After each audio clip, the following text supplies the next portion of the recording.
이라고 할 수 있겠습니다. 그러나 사랑의 하나님께서는 그래도 우리에게 은혜를 주셔서 우리 인간을 보호하시고 그 안에 악만, 사람이 아니라 악만 처리해 주시기를 원하고 계십니다.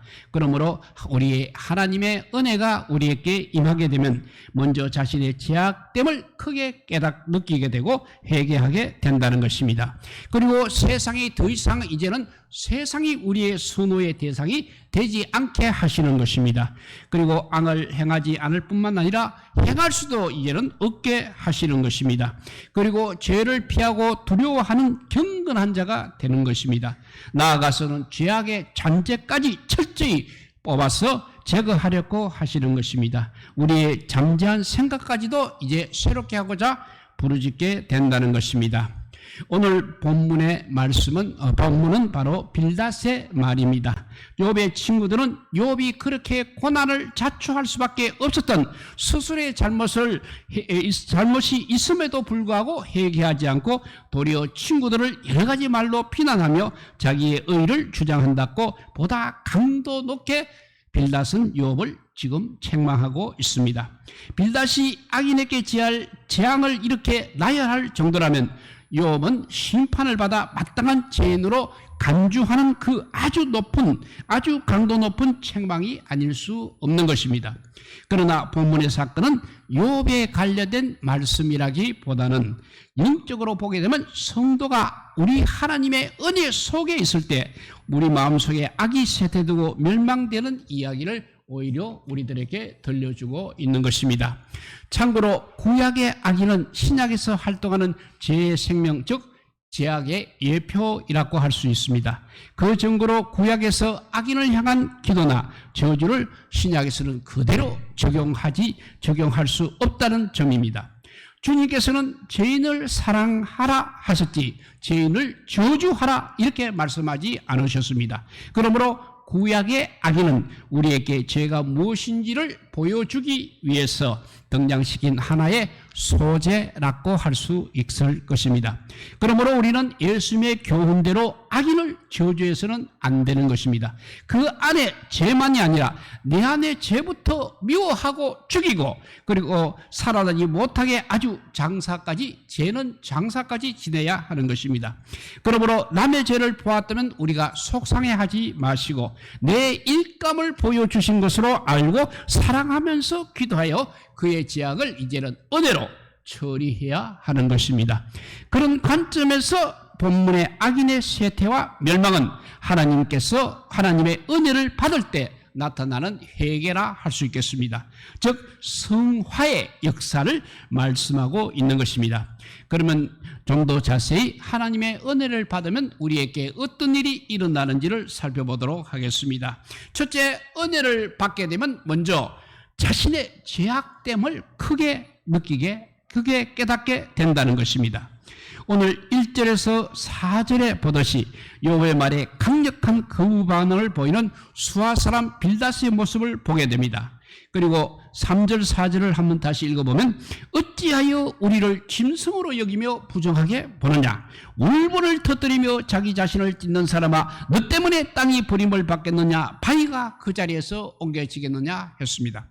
빌닷은 욥의 세 친구하고 그 다음에 후에 나오는 엘리후까지 합치면 네 사람의 친구 가운데 가장 과격한 사람이라고 할 수 있는 것입니다.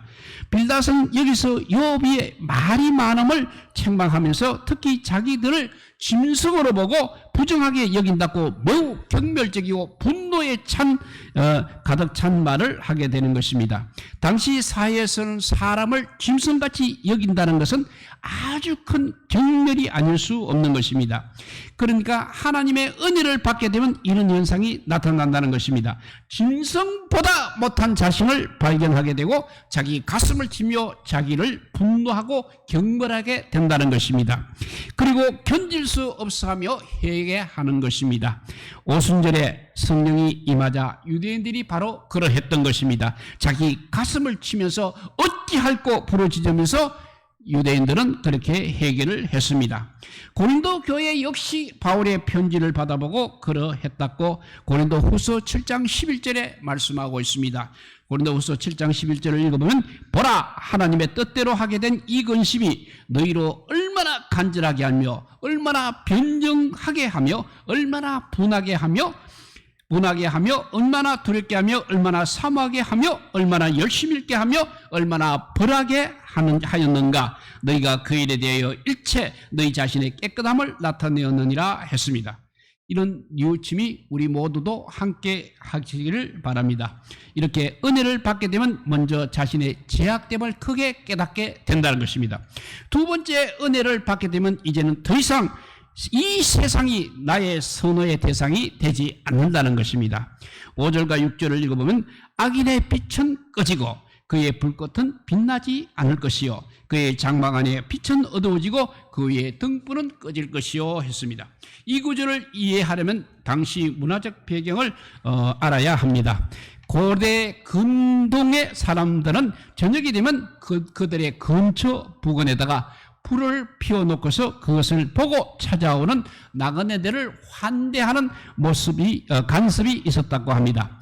아울러 그들의 집과 장막의 중앙에 언제나 밤에는 타오르는 등불이 있었습니다. 그것이 바로 그 사람의 부유와 번영의 상징이었다고 합니다. 그러므로 길을 잃은 나그네에게는 이 불빛이야말로 어둠 속에 등대와 같이 반갑고 사모하는 것이었습니다. 특히 유목민들 얼마나 손님을 환대하고 있습니까? 여기에 적절한 말은 아니지만 몽고에서는 유목인들은 찾아온 손님에게 자기의 부인까지 내준다고 하는 말이 있지 않습니까? 그만큼 그들은 사람을 귀하게 여겼다는 것입니다. 더구나 부유한 집의 환영입니다. 그러니 대접은 말할 것 없이 클 것입니다. 그런데 몰락으로 말미암아 이 빛이 꺼진다는 것은 더 이상 반가움과 사모의 대상이 되지 않는다는 말이 되는 것입니다. 은혜를 받으면 꼭 이와 같다는 것입니다. 이 세상이 더 이상 우리의 동경의 대상이 되지 않는 것입니다. 이제 우리의 관심은 절대 세상이 아닌 것입니다. 전에 좋아하던 것 이제는 흥미조차 없어지는 것입니다. 그래서 바울은 세상은 배설물과 같다고 했습니다. 우리는 세상에 대하여 십자가에 못 박혔습니다. 그러므로 우리는 세상을 향해 죽었습니다. 그러므로 세상과 이제 더 이상 관계가 없는 것입니다. 세상도 역시 우리를 좋아하지 않습니다. 우리도 세상을 좋아하지 않습니다. 사회와 국가를 버린다는 그런 뜻이 아니라 새 속을 버린다는 뜻이 되겠습니다. 더 이상 새 속이라는 그 바벨론 상품을 파는 사람이 없어진다고 성경은 말씀하고 있는 것입니다. 이렇게 은혜를 받으면 첫째, 먼저 자신의 죄악됨을 크게 깨닫게 되는 것입니다. 두 번째, 은혜를 받게 되면 더 이상 이제는 세상이 우리의 선호 대상이 되지 않는다는 것입니다. 세 번째, 은혜를 받으면 이제는 악을 행하지 않을 뿐만 아니라 행할 수도 없게 된다는 것입니다. 7절에서 10절을 읽어봅니다. 그의 활기찬 걸음이 피곤하여지고 그가 마련한 꾀에 스스로 빠질 것이니 이는 그의 발이 그물에 빠지고 올가미에 걸려들며 그의 뒷발꿈치는 덫에 치이고 그의 몸은 올무에 얽혀 것이며 그를 잡을 덫이 땅에 숨겨져 있고 그를 빠뜨릴 함정이 길목에 있다고 했습니다. 그의 활기찬 7절에 그의 활기찬 걸음이 피곤하여진다는 것은 바로 그의 영역이 좁아지는 말입니다. 그리고 활동의 제약을 받음을 말하고 있습니다. 그 다음에 쭉 나오는 건물이라든지 덫이라든지 올무라든지 함정이라는 말이 나오고 있습니다. 이것은 꼼짝조차 할 수 없게 된다는 것을 가리키고 있는 것입니다. 덫에 걸린 다음 몸을 줄로 칭칭 감고 함정이까지 빠뜨린다면 어떤 맹수도 감당할 수가 없는 것입니다. 이처럼 은혜를 받게 되면 죄에 대해서는 꼼짝할 수 없는 것입니다. 악을 행치 않을 뿐만 아니라 악을 행할 수도 없다는 것입니다. 그것은 다만 하만이 모르드기를 달렸고 한 장대에 자기가 달렸듯이 우리의 옛사람이 이제 십자가에 못 박혔기 때문에 그렇습니다. 우리 주님이 겟세마네에서 잡혀셨듯이 우리도 겟세마네 동산에서 기도를 하게 되면 예수 안에서 옛사람은 잡혀지고 우리 역시 십자가에 못 박아지는 것입니다. 그래서 바울은 갈라디아서 2장 20절 유명한 말씀입니다. 내가 그리스도와 함께 십자가에 못 박혔나니 그런즉 이제는 내가 사는 것이 아니요 오직 내 안에 있는 그리스도께서 사시는 것이라고 했습니다. 우리 안에 예수님께서 사시니 얼마나 새 사람이겠습니까? 이렇게 은혜를 받게 되면 먼저 자신의 죄와 죄악됨을 크게 깨닫게 된다고 했습니다. 두 번째, 은혜를 받게 되면 더 이상 세상의 선호의 대상이 되지 않습니다. 세 번째, 은혜를 받게 되면 악을 행하지 않을 뿐만 아니라 행할 수도 없게 된다는 것입니다. 네 번째, 은혜를 받으면 죄악을 피하고 죄를 두려워하는 자가 되는 것입니다. 11절에서 14절을 읽어봅니다. 무서운 것이 사방에서 그를 놀라게 하고 그 뒤를 쫓아갈 것이며 그의 힘은 기근으로 말미암아 쇠하고 그 곁에는 재앙이 기다릴 것이며 질병이 그의 피부를 삼키리니 곧 사망의 장자가 그의 지체를 먹을 것이며 그가 의지하던 것들이 장막에서 뽑히며 그는 공포의 왕국으로 잡혀간다고 했습니다. 이 말씀을 자세히 설명을 드리지는 못하고 있지만 얼마나 무서운 말이냐 하는 것은 우리가 알게 됩니다. 우리에게 적용한다면 얼마나 두렵고 떨리는 일이겠습니까? 이처럼 은혜를 받게 되면 죄를 두려워하는 경건이 생겨난다는 것입니다. 전에는 가까이 했던 모든 것이 다 죄악이었습니다.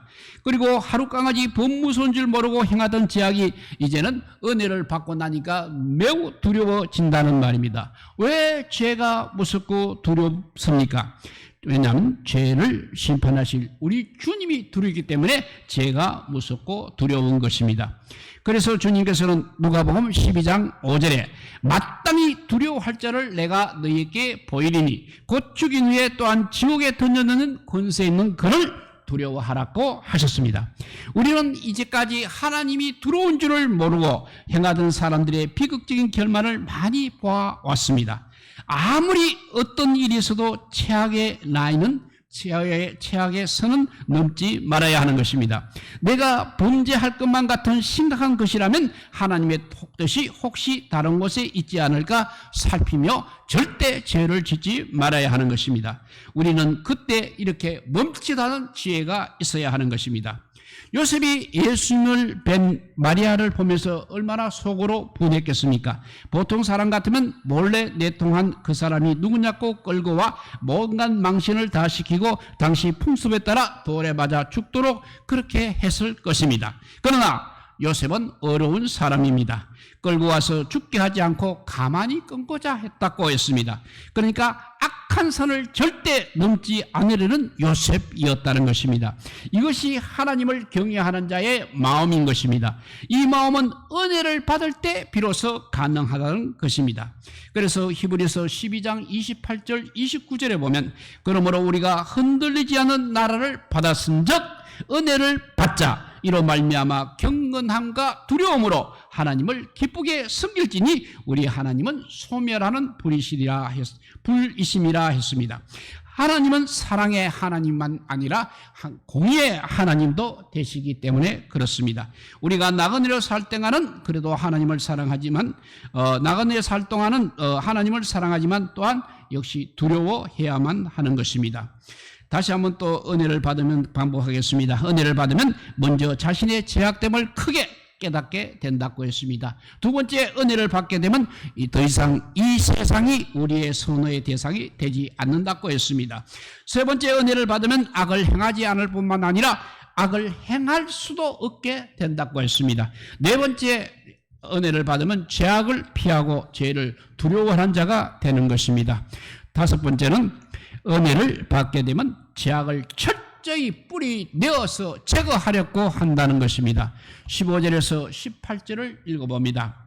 그에게 속하지 않는 자가 그의 장막에 거하리니 유황이 그의 처소에 뿌려질 것이요 그 밑으로 그의 뿌리가 마르고 위로는 그의 가지가 시들 것이며 그를 기념함이 땅에서 사라지고 거리에서는 그의 이름이 전해지지 않을 것이며 그는 광명으로부터 흑암으로 쫓겨 들어가며 세상에서 쫓겨날 것이다 했습니다. 여기서 유황을 그의 장막에 뿌린다는 그 말은 강력한 불태움을 가리키고 있습니다. 미움이 극에 강할 때 그렇게 한다. 그것이 가능하다는 것입니다. 이처럼 죄악 은혜를 받게 되면 죄악을 성령의 불로 태우렸고 몸부림치게 된다는 것입니다. 그래서 뿌리가 마르고 가지가 찍히듯 은혜를 받게 되면 이제는 죄악의 뿌리조차 모양조차 버리려고 한다는 것입니다. 그리고 기념이 없어지듯 은혜를 받게 되면 지난날의 죄악을 절대 자랑하지 않습니다. 흑암에 몰려 들어가듯 은혜를 받게 되면 죄를 부끄러워하며 추방하게 된다는 것입니다.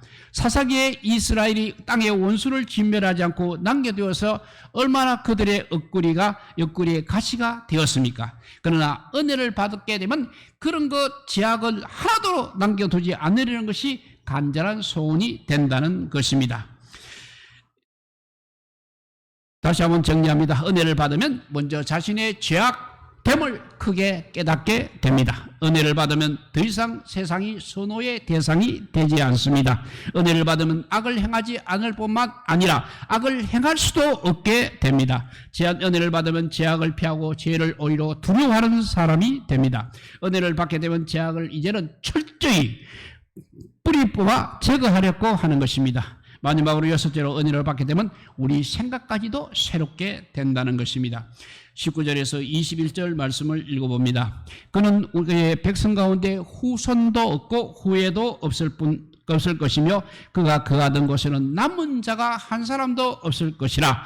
그의 운명에 서쪽에서 오는 자와 동쪽에서 오는 자가 깜짝 놀라자 참으로 불의한 자의 집이 이러하고 하나님을 알지 못하는 자에 쳐서 이러하니라 했습니다.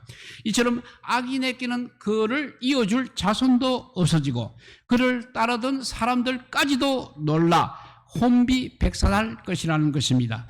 이처럼 은혜를 받으면 절대 죄악을 낳는 일이 없을 것입니다. 그래서 욕심이 잉태한 적 죄를 낳고 죄가 장성한 적 사망을 낳는다고 했습니다. 마음에 품은 생각이 오직 하나님을 영화롭게 하는 것으로 불타오르게 된다는 것입니다. 그래서 하나님을 거역한다는 것은 이제 상상조차 할 수 없는 그런 놀라운 일이 될 것입니다. 성도는 주님을 한순간이라도 잊게 된다면 상상할 수도 없는 일이 되어야 한다는 것입니다. 한순간이라도 잊는다는 그 자체가 우리에게는 상상할 수 없는 일이 되어야 하는 것입니다. 그래서 우리는 먹든지 마시든지 살든지 죽든지 오직 하나님의 영광을 위해서 살게 되는 것입니다. 이렇게 되어야 우리가 진정 회개를 한 것이라 할 수 있다는 것입니다. 이제 말씀을 간단히 정리합니다. 하나님께서는 내가 거룩하니 너희도 거룩하라고 말씀하셨습니다. 그 거룩을 위해서 주님께서는 우리의 죄를 지시고 십자가에 죽으셨습니다. 우리는 또 그 은혜를 누리기 위해서 더욱더 성령의 은혜를 받아야 하겠습니다. 그래서 보라 지금은 은혜 받을 만한 때요 보라 지금은 구원의 날이로다 라고 했습니다. 지금 바로 우리가 은혜를 사모해야 하고 간구해야 한다는 것입니다. 부활하신 주님께서 숨을 내쉬면서 마지막 하신 말씀이 성령을 받아라. 네 죄든지 사하면 사하여질 것이라고 하셨습니다. 그러므로 성령 안에서 진실로 회개하고 변화를 받아서 하나님의 영광을 위하여 살아가는 아름다운 성도들이 다 되시기를 우리 주님의 이름으로 축복드립니다. 기도하겠습니다. 사랑의 하나님 감사합니다. 우리에게 귀한 은혜를 주었구만 이 은혜를 제대로 받지 못하고 어수프게 받아서 이렇게 밋밋한 신앙생활을 할 수밖에 없는 저희들 이제 용서하여 주시고 이제는 제대로 은혜를 받아서 죄는 정말 우리 곁에서 몇십 킬로미터 떨어진 곳에 있게 하여 주시옵소서. 그래서 은혜를 받아서 정말 진정으로 회개하는 저희들 되게 하여 주셔서 정말 하나님께서 자신이 거룩하니 우리도 거룩하라는 그 거룩의 지경까지 회개를 통해서 우리가 일어나게 해주시고 그 은혜를 우리에게 허락하여 주시기를 간절히 빌고 원하올 때 우리 구주 예수 그리스도 이름으로 기도드리옵나이다. 아멘.